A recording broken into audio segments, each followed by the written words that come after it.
108 na square meter lot area na may 4 bedrooms and 4 toilet and bathrooms. Paano naman kaya natin na maximize ang space ng bahay na ito? Watch until the end para malaman natin ang price. Sasama naman tayo ni Project Manager Ryan para sa isang quick house tour. Unang-una, eto ang kanilang garahe na may sapat namang space para sa isang sasakyan. Dito naman sa tabi ay may extra space na pwedeng gawing garden at barbecue area. Perfect spot para sa family bonding and get-togethers. Tara at pasok na tayo mga kabahay. Sa pagpasok natin sa kanilang bahay ay bubungad agad sa atin ang kanilang maluwang at paliwalas na living area na may high ceiling. Ito naman ang kanilang kusina at dining area. At naglagay rin tayo dito ng storage room para sa mga sobrang gamit. Sa likod naman mga kabahay ay makikita natin dito ang kanilang laundry area. At syempre, hindi rin mawawala ang toilet and bathroom sa ground floor para sa mas madaling access, lalo na kapag may bigla ang kailangan. Tara, at akyat naman tayo sa second floor mga kabahay. Kung pansin nyo mga kabahay na ang hagdan ay gawa naman sa wood planks at tubular railings. Habang umakyat tayo mga kabahay ay kitang-kita naman ang view dito ng kanilang high ceiling na nagbibigay naman ng open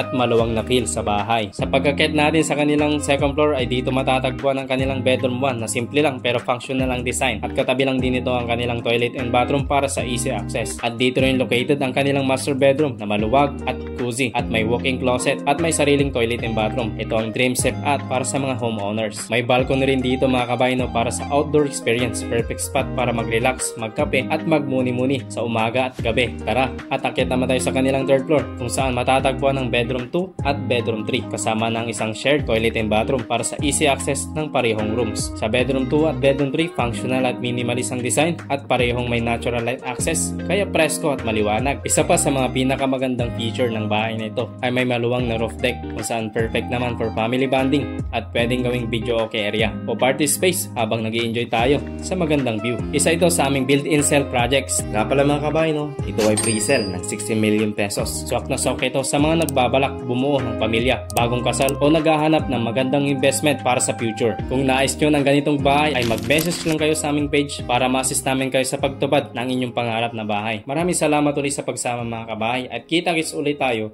sa mga susunod pa nating house tour.